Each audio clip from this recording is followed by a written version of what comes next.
Hi, ഇന്ന് ദമ്മൊന്നും ചെയ്യാതെ റെഡിയാക്കി എടുക്കുന്ന ഒരു ബിരിയാണിയാണ് കാണിക്കുന്നത്.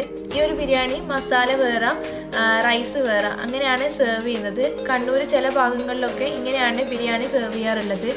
ചില ദിവസങ്ങളിൽ നമുക്ക് ദമ്മൊന്നും ചെയ്തെടുക്കാൻ വേണ്ടി സമയം ഉണ്ടാവില്ല. അപ്പോൾ ആ സമയത്തൊക്കെ റെഡിയാക്കി എടുക്കാൻ പറ്റുന്ന അടിപൊളി ബിരിയാണിയാണ്. അപ്പോൾ എങ്ങനെയാണ് ഇത് റെഡിയാക്കി എടുക്കുന്നത് നോക്കാം. പിന്നെ ഇതിൽ ഞാൻ നെയ്ച്ചോറ് പെട്ടെന്ന് പറഞ്ഞു തീർക്കുകയാണ് ചെയ്തത്. പിന്നെ ഞാൻ ഒരുപാട് വീഡിയോ അപ്ലോഡ് ചെയ്തിട്ടുണ്ടല്ലോ, അപ്പോൾ അതിൻ്റെയൊക്കെ ലിങ്ക് ഡിസ്ക്രിപ്ഷൻ ബോക്സിലുണ്ട്. അപ്പോൾ എന്തെങ്കിലും ഡൗട്ട് ഉണ്ടെങ്കിൽ അത് കണ്ടാൽ മതി. വെറുതെ സമയം കൂട്ടണ്ടെന്ന് വിചാരിച്ചിട്ട് നെയ്ച്ചോറ് പെട്ടെന്ന് അങ്ങ് പറഞ്ഞു തീർത്തു. ബിരിയാണി മസാല ഞാൻ കൃത്യമായിട്ട് കാണിച്ചിട്ടുണ്ട്. അപ്പോൾ എങ്ങനെയാണ് ഇത് റെഡിയാക്കി എടുക്കുന്നത് നോക്കാം. അതിന് മുന്നായിട്ട് ആരെങ്കിലും ആദ്യമായിട്ട് കാണുന്നുണ്ടെങ്കിൽ സബ്സ്ക്രൈബ് ചെയ്യാൻ മറക്കരുത്. സബ്സ്ക്രൈബ് ചെയ്യുമ്പോൾ അതിൻ്റെ തൊട്ടപ്പുറം ഒരു ബെല്ലൈക്കൺ കൂടി വരും, അതും കൂടി മറക്കാതെ പ്രസ് ചെയ്യുക. ഞാൻ വീഡിയോസ് ഇടുന്ന സമയത്ത് നിങ്ങൾക്ക് നോട്ടിഫിക്കേഷൻ കിട്ടാൻ വേണ്ടിയിട്ട്. ആദ്യം നമ്മൾ ചിക്കൻ ഒന്ന് ഫ്രൈ ചെയ്തെടുക്കുന്നുണ്ട്. ഞാൻ 600 ഗ്രാമോളം ചിക്കനാണ് എടുത്തിട്ടുള്ളത്. ചിക്കൻ കുറച്ച് വലിയ പീസായിട്ടാണ് കട്ട് ചെയ്തിട്ടുള്ളത്. നമുക്ക് മാരിനേഷൻ ചെയ്യാം. ആദ്യം 1 ടീസ്പൂണോളം ഇഞ്ചി പേസ്റ്റാണ് ചേർത്ത് കൊടുക്കുന്നത്. 1 ടീസ്പൂൺ വെളുത്തുള്ളി പേസ്റ്റ്, 2 ടീസ്പൂണോളം മുളക് പൊടി,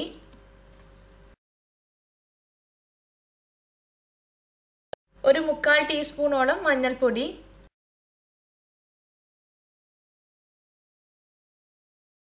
കുറച്ച് കുരുമുളകിൻ്റെ പൊടി ചേർക്കുന്നുണ്ട്. 1/2 ടീസ്പൂൺ മതിയാവും.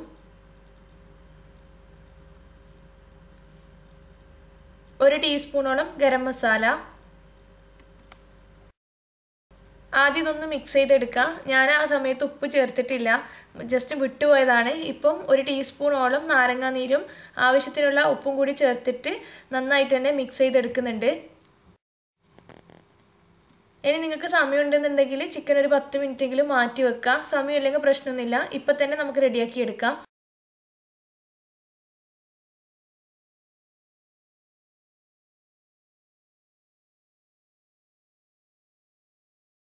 ഈ ചിക്കൻ നമ്മൾ നന്നായിട്ടൊന്നും കുക്ക് ചെയ്തെടുക്കുന്നില്ല, നമുക്ക് മസാലയിലും കൂടി കുക്ക് ചെയ്തെടുക്കാനുണ്ട്. അപ്പോൾ കുറച്ച് സമയം നമുക്കൊന്ന് അടച്ചു വെച്ച് കൊടുക്കാം. ചെറിയ തീയിലൊന്നുമല്ല, നോർമൽ ഫ്ലെയിമിൽ തന്നെ വെച്ചാൽ മതി.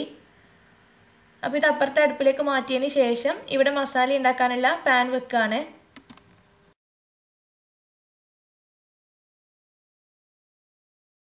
ഞാൻ ആദ്യം ഇതിലേക്ക് ഒരു 4 ടേബിൾ സ്പൂണോളം ഓയിൽ ഒഴിച്ചു കൊടുത്തതിന് ശേഷം കുറച്ച് ഉള്ളി പൊരിച്ച് കോരുന്നുണ്ട്.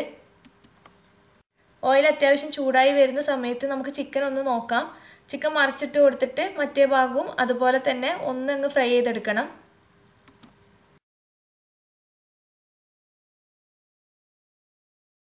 നല്ലോണം വെന്ത് പോകരുത്. അപ്പോൾ ഒന്നും കൂടി ഒന്ന് അടച്ചു വെച്ചതിന് ശേഷം നമുക്ക് തുറന്ന് വെച്ചിട്ട് ആ വെള്ളം ഒന്ന് വറ്റിച്ചെടുക്കണം.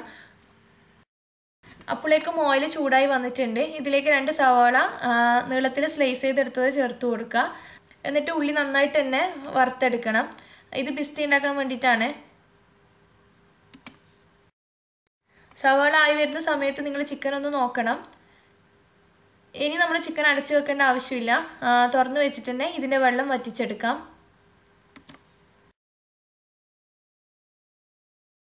സവാളയും ചിക്കനും ഒരേ സമയത്താണ് റെഡിയാകുന്നത്, അപ്പോൾ രണ്ടും നോക്കണം. ഇപ്പോൾ സവാള അത്യാവശ്യം ബ്രൗൺ കളറായി വന്നിട്ടുണ്ട്. ഞാനിത് എണ്ണയിൽ നിന്ന് കോരുകയാണ്. എണ്ണയിൽ നിന്ന് കോരിയതിന് ശേഷം ഞാനൊരു ടിഷ്യൂ പേപ്പറിലേക്കാണ് മാറ്റുന്നത്. നല്ലോണം ക്രിസ്പി കിട്ടാൻ വേണ്ടിയിട്ട് ടിഷ്യൂ പേപ്പറിലേക്കോ പിന്നെ നല്ല ഹോൾസുള്ള സ്ട്രെയിനറിലേക്കോ മാറ്റാം. ചിക്കൻ റെഡി ആയിട്ടുണ്ട്. അപ്പോൾ ഞാൻ ഫ്ലെയിം ഓഫ് ചെയ്തിട്ടിട്ടുണ്ട് ചിക്കൻ്റെ. ഇനി ഇതിലേക്ക് മസാലയ്ക്ക് വേണ്ടിയിട്ട് 2 സവാള ചേർത്ത് കൊടുക്കുക. എളുപ്പത്തിൽ വഴന്ന് കിട്ടാൻ വേണ്ടിയിട്ട് കുറച്ച് ഉപ്പും കൂടി ചേർത്തിട്ട് സവാള നല്ല സോഫ്റ്റായി കിട്ടുന്നവരെ വഴറ്റിയെടുക്കണം.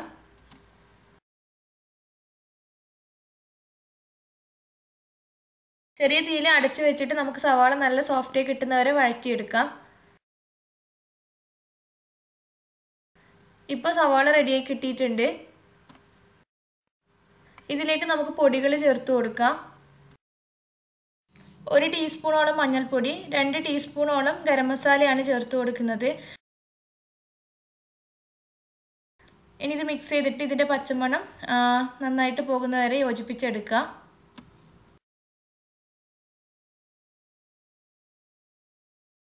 പച്ചമുളകൊക്കെ പോയിട്ടുണ്ട്. നമുക്കിതിലേക്ക് ഇഞ്ചി വെളുത്തുള്ളി പച്ചമുളക് ചേർത്ത് കൊടുക്കണം. അപ്പോൾ ഒരു വലിയ വെളുത്തുള്ളിയും പിന്നെ 3-4 പച്ചമുളകും മിക്സിയിലിട്ടിട്ട് ഒന്ന് ചതച്ചെടുത്തതാണ് ആദ്യം ചേർത്ത് കൊടുക്കുന്നത്. ഇഞ്ചി ഞാൻ സെപ്പറേറ്റ് പേസ്റ്റാക്കി വെച്ചിട്ടുണ്ടേനു. അപ്പോൾ അത് ഒരു 2 ടീസ്പൂണോളം ചേർത്ത് കൊടുക്കുന്നുണ്ട്. എന്നിട്ട് ഇതും കൂടി നന്നായിട്ട് തന്നെ ഒന്ന് മിക്സ് ചെയ്തെടുക്കുക.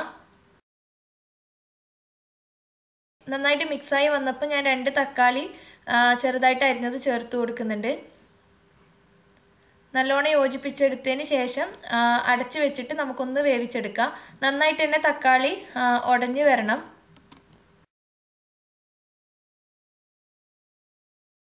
ഇപ്പോൾ തക്കാളി നന്നായിട്ട് തന്നെ ഉടഞ്ഞു വന്നിട്ടുണ്ട്. ഞാൻ പറഞ്ഞല്ലോ ഇത് നമ്മൾ മസാല വേറെ റൈസ് വേറെ ആക്കിയിട്ടാണ് സെർവ് ചെയ്യുന്നത്. അപ്പോൾ നിങ്ങൾക്ക് ഗ്രേവി വേണമെന്നുണ്ടെങ്കിൽ ഇതിലേക്ക് ആവശ്യത്തിനുള്ള വെള്ളം ചേർത്ത് കൊടുക്കണം. കുറച്ച് വെള്ളം എന്തായാലും ചേർത്ത് കൊടുക്കണം. കാരണം ഇത് തണുത്ത് കഴിഞ്ഞാൽ നല്ലോണം ഡ്രൈ ആയി പോവും. അത് ചിലർക്കൊന്നും ഇഷ്ടപ്പെടില്ല. ആദ്യം നമുക്ക് മസാലയിൽ ഒരു പുളിയൊക്കെ കിട്ടാൻ വേണ്ടിയിട്ട് 2 ടീസ്പൂണോളം നാരങ്ങ നീര് ചേർത്ത് കൊടുക്കുന്നുണ്ട്. തൈര് ചേർത്ത് കൊടുത്താലും മതി. ഇത് കറി പോലെ ഗ്രേവി ആക്കാൻ വേണ്ടിയിട്ടുള്ള വെള്ളത്തിൻ്റെ അളവല്ല പറഞ്ഞത്. നല്ലോണം ഡ്രൈ ആയി പോകുന്നത് കൊണ്ടാണ് വെള്ളം ചേർത്ത് കൊടുക്കുന്നത്. ഒരു 1/4 കപ്പോളം ചൂടുവെള്ളമാണ് ചേർത്ത് കൊടുക്കുന്നത്. പച്ചവെള്ളം ചേർത്ത് കൊടുക്കരുത്, ചൂടുവെള്ളം തന്നെ ചേർത്ത് കൊടുക്കുക. എന്നിട്ട് അങ്ങ് മിക്സ് ചെയ്ത് കൊടുക്കണം. നിങ്ങളിപ്പോൾ ഒരുപാട് ക്വാണ്ടിറ്റി ഒക്കെ ഉണ്ടാക്കുകയാണെങ്കിൽ അതിനനുസരിച്ചിട്ട് മാറ്റം ഉണ്ടാവും. ഇതിപ്പോൾ ഒരു 4-5 പേർക്ക് കഴിക്കാൻ പറ്റുന്ന ഒരളവാണ് ഞാൻ കാണിക്കുന്നത്. അപ്പോൾ ഒന്ന് മിക്സായി വന്നിട്ടുണ്ട്. അപ്പോൾ നമ്മൾ നേരത്തെ റെഡിയാക്കി വെച്ച ചിക്കൻ ചേർത്ത് കൊടുക്കുക. ഇനി ഒന്ന് മിക്സ് ചെയ്ത് വെച്ചതിന് ശേഷം നമുക്ക് ചിക്കൻ ബാക്കി ഈ ഒരു മസാലയിൽ കിടന്നിട്ട് ഒന്ന് വേവിച്ചെടുക്കണം. നല്ലോണം അങ്ങ് മിക്സ് ചെയ്തെടുത്തിട്ടുണ്ട്. ഇനി അടച്ചു വെച്ചിട്ട് ചിക്കൻ വേവിച്ചെടുക്കാം. ചെറിയ തീയിലാണ് വെക്കേണ്ടത്. ചിക്കൻ കംപ്ലീറ്റ് വേവണം കേട്ടോ. ഇത് തമ്മിലൊന്നും ഇനി വേവാനില്ല. കംപ്ലീറ്റ് ഇതിൽ തന്നെ വെന്ത് കിട്ടണം. ഇപ്പം നമ്മുടെ മസാലയിലുള്ള ചിക്കനൊക്കെ നല്ലോണം വെന്ത് വന്നിട്ടുണ്ട്. ഈ ഒരു വെള്ളം കാണുമ്പോൾ നിങ്ങൾ വിചാരിക്കും ഒരുപാട് വെള്ളം ഉണ്ടെന്ന്. ഇല്ല, നമ്മളത് തണുക്കാൻ വേണ്ടി മാറ്റി വെക്കുന്നതിന് ഇത് നല്ല ഡ്രൈ ആയി പോകും. ഒന്ന് മിക്സ് ചെയ്ത് കൊടുക്കുക. ബിരിയാണിയിലേക്ക് നമ്മൾ മസാല റെഡിയാക്കി എടുക്കുമ്പോൾ അത് നെയ്ച്ചോറും കൂടി കഴിക്കാനൊക്കെ ഇഷ്ടമുള്ളവർക്ക് ഈ ഒരു റൈസ് നല്ല ഇഷ്ടമാവും. ഇനി ഇതിലേക്ക് കുറച്ച് കറിവേപ്പില, മല്ലി, പുതിന ഒന്നും അധികം വേണ്ട, കുറച്ച് മതി. പുതിന എടുക്കുന്നതിന് കുറച്ചധികം മല്ലി എടുക്കുക. പിന്നെ നമ്മൾ പൊരിച്ച് വെച്ച ഉള്ളിയിൽ നിന്ന് ഒരു 1/4 ഭാഗത്തോളം ചേർത്ത് കൊടുക്കാം. ഡെക്കറേഷന് വേണമെങ്കിൽ മാറ്റി വെക്കണം. എന്നിട്ട് നന്നായിട്ട് തന്നെ മിക്സ് ചെയ്തിട്ട് ഒരു 2 മിനിറ്റ് ഒന്ന് അടച്ചു വെക്കുക. അതിനുശേഷം ഫ്ലെയിം ഓഫ് ചെയ്തിടാം. നമ്മുടെ മസാല റെഡി ആയിട്ടുണ്ട്. ഞാൻ ആദ്യം ഉള്ളി വഴറ്റുന്ന സമയത്ത് ഉപ്പ് ചേർത്തിട്ടുണ്ട്. പിന്നെ ചിക്കനിൽ ഉപ്പുണ്ട്. അപ്പോൾ അതുകൊണ്ട് നോക്കിയപ്പോൾ കറക്റ്റ് ആയിരുന്നു. അതുകൊണ്ടാണ് ഞാൻ ഉപ്പ് ചേർക്കാതിരുന്നത്. നിങ്ങൾക്ക് വേണമെന്നുണ്ടെങ്കിൽ ഉപ്പും കൂടി ചേർത്ത് കൊടുക്കണം. ഇത് മാറ്റി വെക്കുക. ഇനി നമുക്ക് നെയ്ച്ചോറ് റെഡിയാക്കി എടുക്കാം. നെയ്ച്ചോറ് ഞാൻ പറഞ്ഞ പോലെ ഞാൻ പെട്ടെന്ന് അങ്ങ് പറഞ്ഞു തരാം. ഈ ഒരു വീഡിയോ ആദ്യമായിട്ട് കാണുന്നവർക്ക് വേണ്ടിയിട്ട് മാത്രമാണ് പറയുന്നത്. ഡീറ്റെയിൽ ആയിട്ട് വേണമെങ്കിൽ ഡിസ്ക്രിപ്ഷൻ ബോക്സിൽ മട്ടൻ ബിരിയാണിയുടെ ലിങ്ക് ഉണ്ട്. അപ്പോൾ അത് നോക്കിയാൽ മനസ്സിലാവും. നെയ്ച്ചോറിന് വേണ്ടിയിട്ട് ഒരു പാൻ ചൂടാക്കിയിട്ടുണ്ട്. 2 ടേബിൾ സ്പൂണോളം നെയ്യ് ചേർത്ത് കൊടുക്കുന്നുണ്ട്.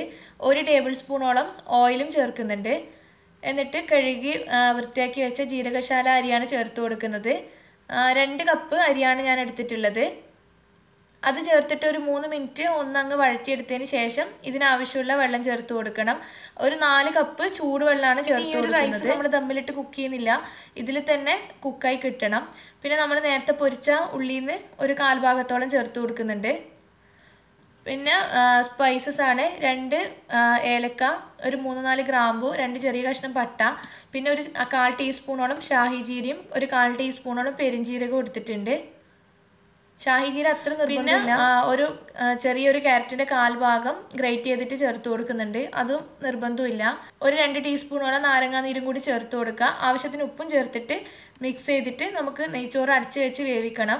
അപ്പോൾ ഒന്ന് വെന്ത് കഴിഞ്ഞാൽ നോക്കുക. എന്നിട്ട് മുകളിലേക്ക് ഇങ്ങനെ അട്ടിയിട്ട് കൊടുത്തതിന് ശേഷം അതേപോലെ തന്നെ അടച്ച് വെച്ചിട്ട് കംപ്ലീറ്റ് വേവിച്ചെടുക്കാം.